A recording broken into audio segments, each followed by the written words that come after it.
Hello, and welcome to World of Warbirds. I'm Brian Pierce. I have a soft spot for the underdog and the underappreciated, and that's how I feel about the Hawker Hurricane. The Spitfire has traditionally and still gets most of the attention and all of the glory.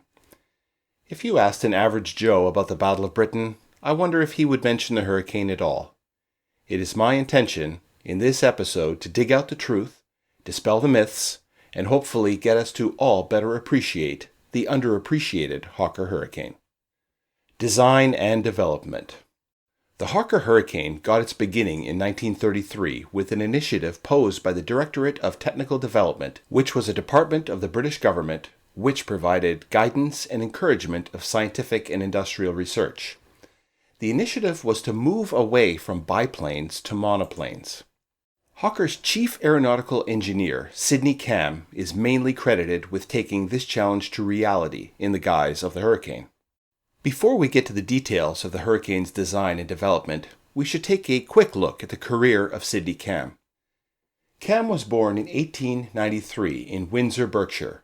His father was a carpenter, and Sidney picked up this talent and followed in his father's footsteps into the trade. Even as a young man, he had an interest in aviation, and by his late teen years he had already helped to form the Windsor Model Aeroplane Club, which built a man-carrying glider in 1912. He started at Hawker Aircraft Company a few years later as a draftsman, and after only a couple of years was quickly promoted to chief designer. During his long and amazing aviation career, he was involved with the design of Hawker aircraft from the Cygnet biplane in the 1920s all the way up to the Harrier vertical takeoff and landing VTOL jet. In later episodes, we will be looking at several other of Cam's aircraft, including the Hawker Typhoon, the Tempest, and the Sea Fury.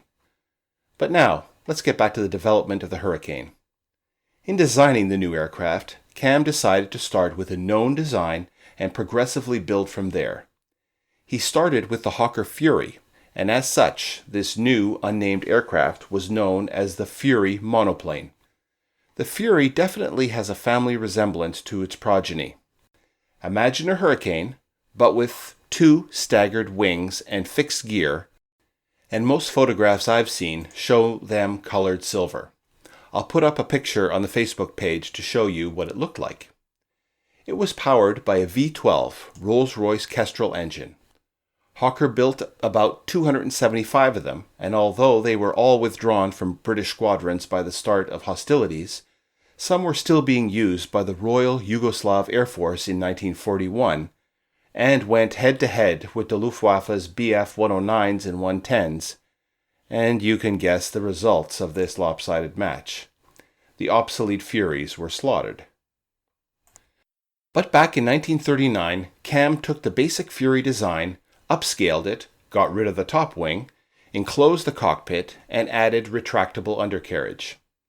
It would be getting a new engine too, the Rolls-Royce Merlin. The old Fury had had two fuselage-mounted 303 machine guns, synchronized to fire through the propeller disc. For the new airplane, these were moved out to the wings, where they would not have to be deliberately slowed for synchronizing, and the number of guns was quadrupled from 2 to 8 to vastly improve firepower. Cam had a priority to provide good pilot visibility, and so he placed the cockpit relatively high up on the fuselage, which gives the Hurricane its humped-back look. Not everything was brand new, though, with this design. For example, the new aircraft still employed a steel tube construction covered with fabric, as opposed to the stress metal skin design used on the Spitfire. That's one sure way to identify the Hurry. Just look for the marks of the tubes under the fabric skin in the rear fuselage. The earlier models even had wings that were fabric covered. Prototypes. The Air Ministry liked the look of the new fighter and ordered a prototype, which first flew on November 6, 1935. During its trials, the aircraft earned praise from Sammy Roth, the RAF test pilot for the Hurricane, who said, "The aircraft is simple and easy to fly and has no apparent vices." Testing was made a bit more complicated in that the Merlin engine was also new and was also being tested at the same time. Although the test pilots were enthusiastic about the soon-to-be famous engine, there were problems along the way, including engine failures, which required changes. In the end, the Hurricane had a level flight speed of 315 miles per hour at 16,000 feet and could climb to 15,000 feet in 5.7 minutes. One early problem was that the aircraft had poor spin recovery characteristics. However, some changes to the rudder, including extending it at the bottom, eliminated the problem. Although no formal decisions had yet been made, Hawker thought that they had a winner and authorized tooling up at the company's expense for a production run of about 1,000. It was only christened a Hurricane in June 1936, and at that time the government ordered 600 of them. Production. The fact that the Hurricane was simple and made use of existing technologies was of a great appeal to authorities. It was cheaper and required less time to build than a Spitfire, 10,000 man-hours for the Hurricane, as compared to 15,000 for the Spitfire. Ground crews in the squadrons found it easier to repair because its fabric-covered structure was more familiar to them. Production was delayed 6 months, however, in order to wait for the improved Merlin Mark II engine to be ready. In October 1937, the first production model flew, and by the start of the war, there were 550 in service. By this time, there were orders for 3,500 more. Hawker got some help in making all these Hurricanes by the Gloucester Aircraft Company, who built 2,050, while the Austin Aero Company completed 300. Hawker constructed the majority of the type, building almost 10,000 until 1944. 1,451 Hurricanes were actually produced at the Canada Car and Foundry Company in Ontario, Canada. The company's chief engineer, Elsie McGill, was already noteworthy for probably being the world's first woman to earn an aeronautical engineering degree. For her role in building Hurricanes in Canada, McGill became famous in her own right, being named Queen of the Hurricanes, and even having her biography appearing in an issue of True Comics in 1942. She added a Canadian touch to the Hurricane's design, coming up with ideas for de-icing equipment and skis for operation on snow. Although the Hurricane's older-style steel tube construction covered with fabric meant that it was already obsolete before the end of the war, it was extensively modified during the conflict. The Mark II had a more powerful Rolls-Royce Merlin engine, and subvariants added more firepower, first by adding more 303 machine guns to having 6 per side, giving a total of 12, and then changing over to 20mm cannon. Bomb racks and drop tank fittings were added in order to add flexibility and range of operations. The Mark II-D had 2 40mm cannons, which earned them the nickname Flying Can Openers for use in tank busting. There were Hurricanes at sea also. One of the most interesting was the Sea Hurricane Mark I-A, nicknamed the Hurricat, which was an aircraft, usually one which was a bit tired from land operations, and was modified to be catapulted off of a merchant ship to provide brief periods of air cover for convoys at sea. Brief because, although the ship could launch an airplane, it was not an actual aircraft carrier, and so it could not recover it.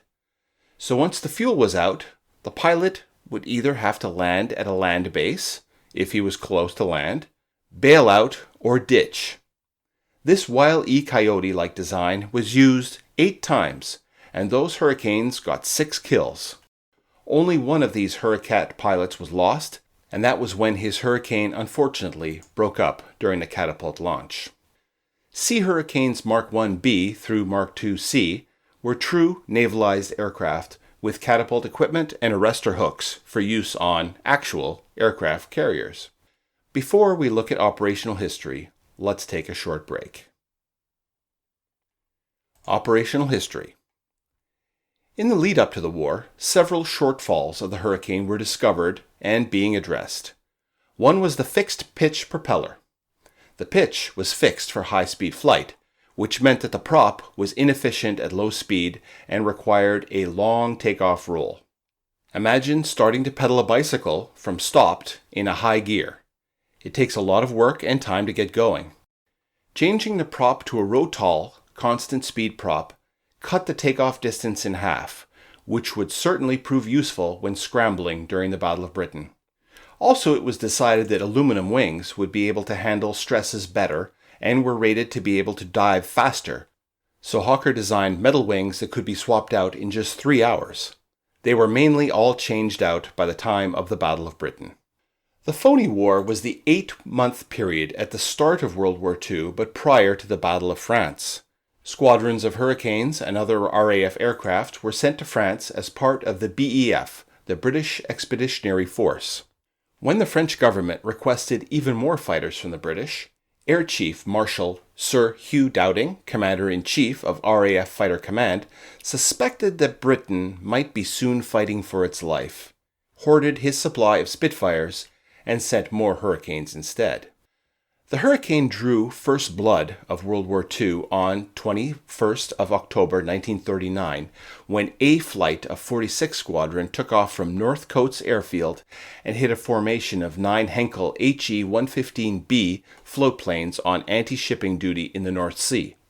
The Henkels had already been roughed up by a couple of Spitfires when the Hurricanes hit them. The Hurricanes shot down 4. On May 10th, the Blitzkrieg hit France, and for the next 11 days the Hurricanes were in almost constant combat. Although they did well, knocking down plenty of enemy aircraft for their own losses, they could not stem the tide. And once the Battle of France was lost, 66 Hurricanes that were still airworthy were evacuated back home, and unfortunately about 180 were left behind, abandoned in France. During Operation Dynamo, the official name for the evacuation of Dunkirk, Hurricanes were credited with 108 victories, with 27 Hurricane pilots becoming aces. Although the Hurricanes were doing well and were known for being steady and tight-turning aircraft, more power and more speed were definitely desired and changes were made. The change of propeller previously mentioned helped, as did changing from 87 to 100 octane fuel. Changes to the engines to allow for more supercharging boost were able to increase the Hurricane's speed by 25 to 35 miles per hour for short periods of time. The Battle of Britain began in July 1940 and raged until October. Generally, the Spitfires would take on the Luftwaffe fighters, while the Hurricanes would go after the bombers. Although the Spitfires garnered much of the glory during the Battle of Britain, it was actually the Hurricanes that got 55% of the kills during the battle, knocking down 2,739 German aircraft. Although the Hurricanes were slower than both the Spitfires and the Bf-109s, partly due to their thicker wings, they could outturn either. Although there is a danger of fire in all aircraft, Hurricanes were extra susceptible due to their fabric coverings and location of a fuel tank just in front of the instrument panel. The only Victoria Cross awarded during the Battle of Britain was to a Hurricane pilot. Flight Lieutenant Eric Nicholson of 249 Squadron, who was wounded and actually in the process of bailing out of his damaged and burning aircraft, noticed that an enemy plane had slid just ahead of him. He got back into his Hurricane, attacked it, and destroyed it. Although badly burned, he bailed out and survived to fly again. After the Battle of Britain, some Hurricanes were used in the night fighter role, going after Luftwaffe bombers at night. In North Africa, Hurricanes equipped several squadrons of the Desert Air Force. However, they struggled in battles against newly upgraded 109s and Regia Aeronautica Machi Folgores, and eventually gave up their air superiority role to Curtiss P-40 Kittyhawks. If you haven't checked out the World of Warbirds episode on the P-40, be sure to give it a listen. Giving up their pure fighter role, the Hurricanes were changed over to a fighter bomber tasking, being upgunned with 20mm cannon and shackles to carry 500-pound bombs. These planes were nicknamed Hurrabombers.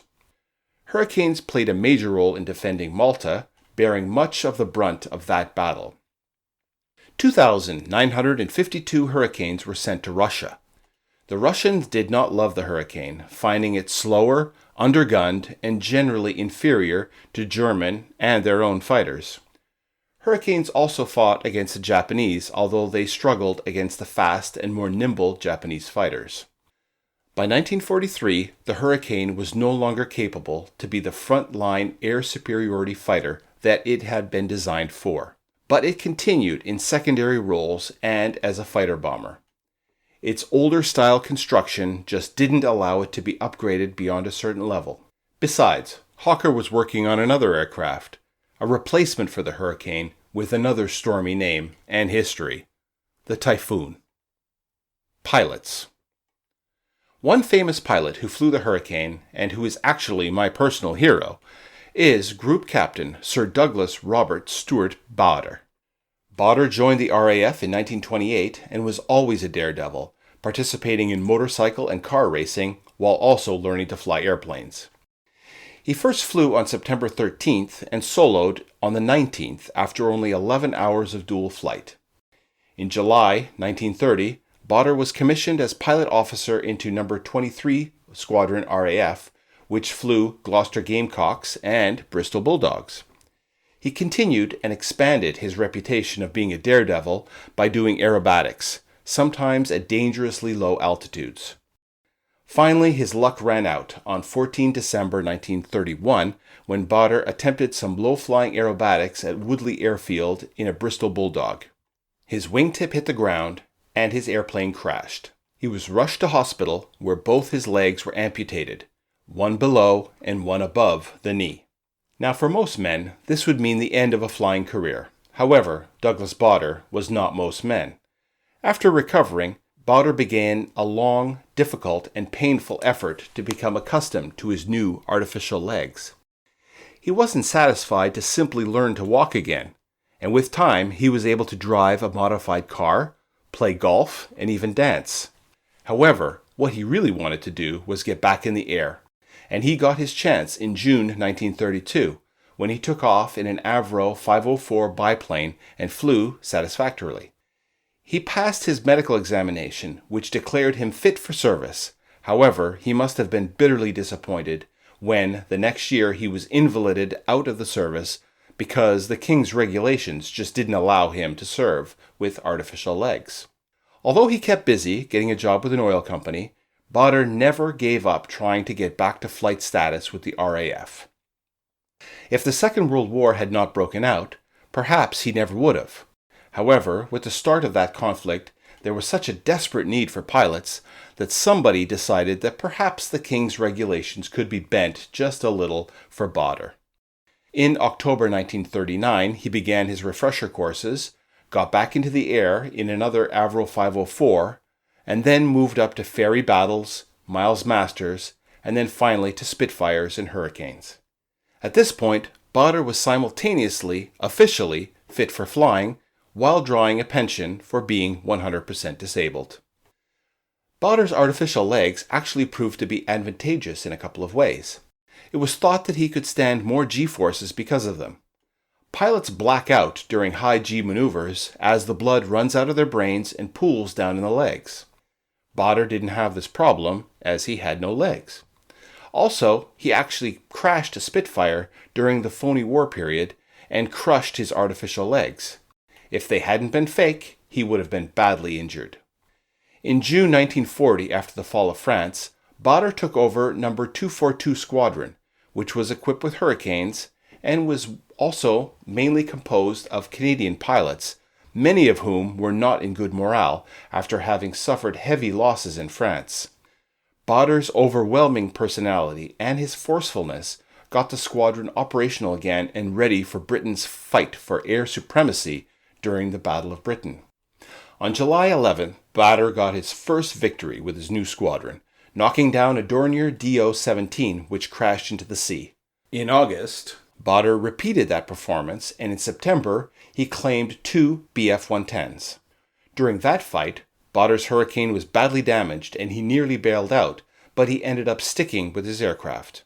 Another time, Bader lined up to shoot down a Henkel HE-111 bomber, but then realized that his Hurricane was out of ammunition. He actually pondered ramming the German bomber, but then thought better of it and let it go. Later on, as Bader was promoted, he was switched to Spitfires, and we will certainly hear more about him in the episode profiling this other iconic British warbird. Survivors. Over 14,000 Hurricanes were built before and during World War II. 17 airworthy examples are still in existence, including 8 flying models in the UK. One notable example is serial number PZ865, known as the Last of the Many. It was a Hurricane Type 2C, and as the name indicates, this aircraft was the very last Hurricane built. It was kept by Hawker at the end of the war and was used as a chase plane and racer and appeared in the 1968 film The Battle of Britain. In 1972, the aircraft was overhauled and given to the Royal Air Force's Battle of Britain Memorial Flight, where it still serves, along with its sister Hurricane LF-363, another Mark IIC.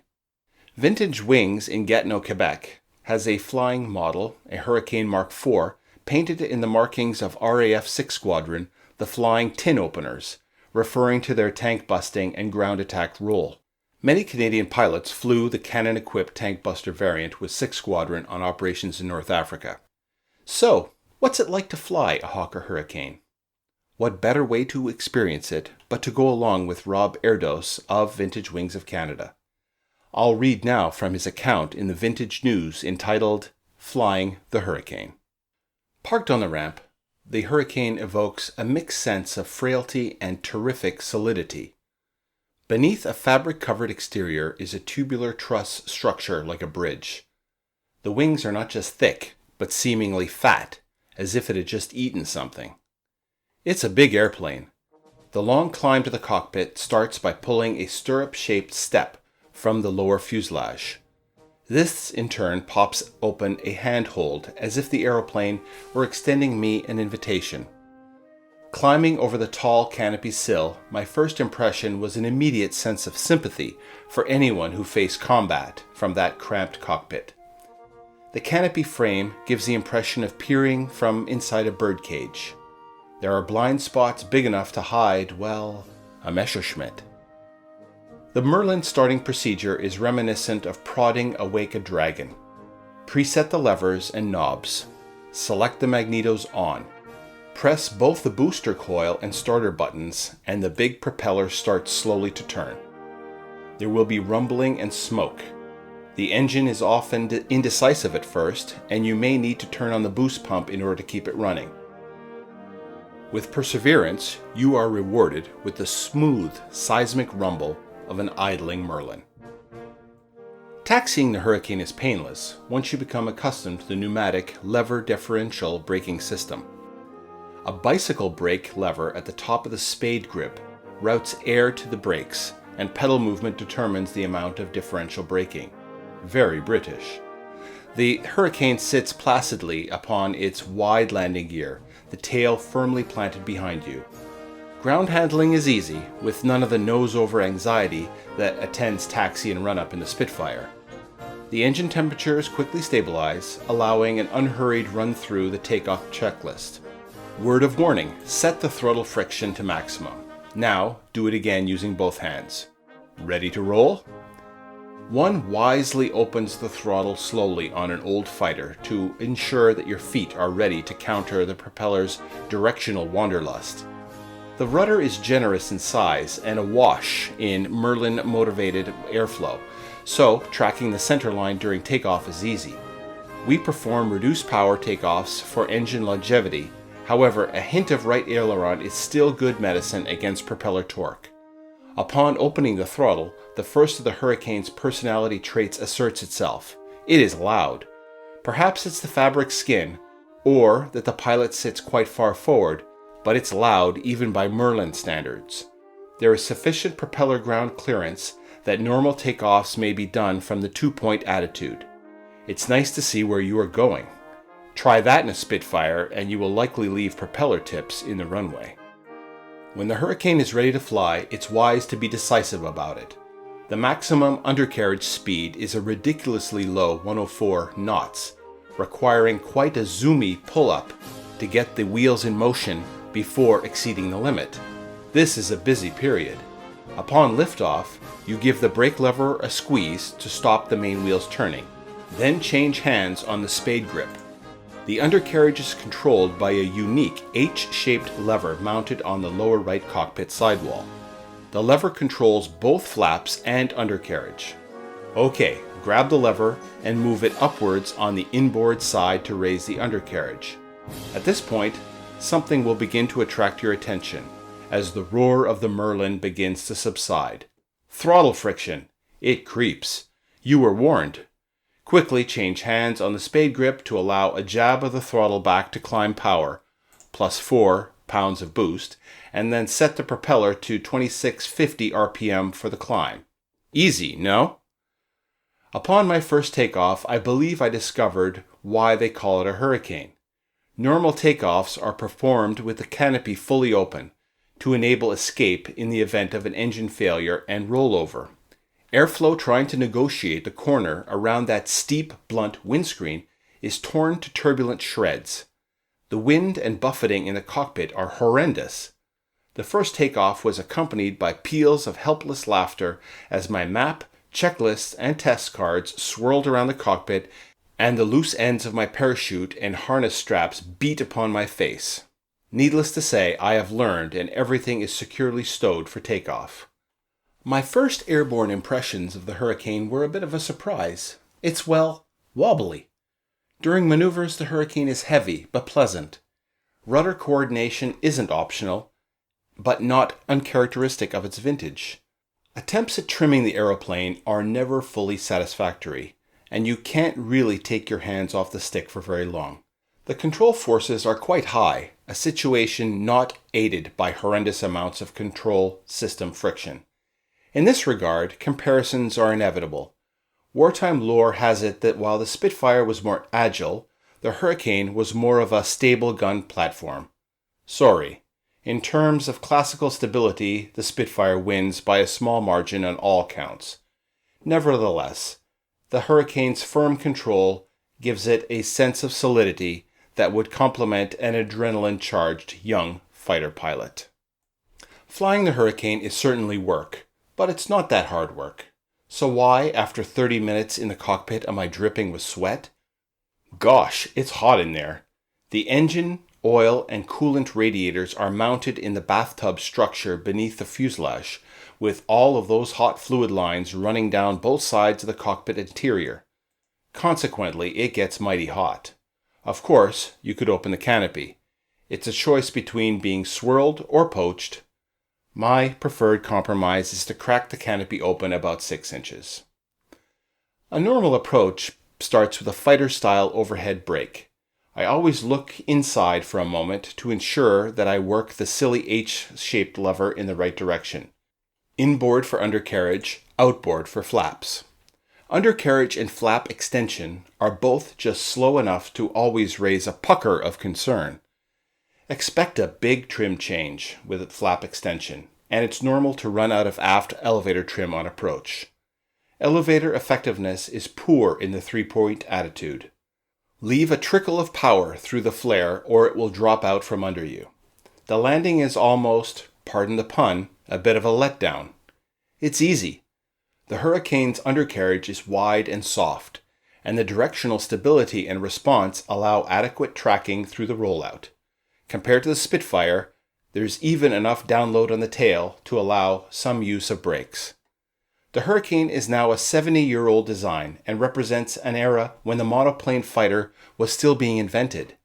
It's neither comfortable nor carefree in the manner of modern fighters, but if you could compensate for a few idiosyncrasies, it did its job well.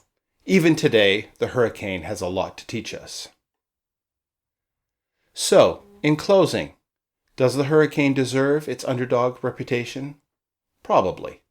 It was a hybrid in a time of rapidly advancing technology, with one foot in the biplane, tube, and fabric era, and the other in the modern fighter era. Its basic skeleton just couldn't be modified in order to keep up with the Spitfires and Mustangs. However, it did yeoman service and played its supporting role when it was needed. but it was fairly quickly superseded by newer, faster, and more advanced types. Be sure to check out the pictures on the World of Warbirds Facebook page in order to better appreciate what has been described today.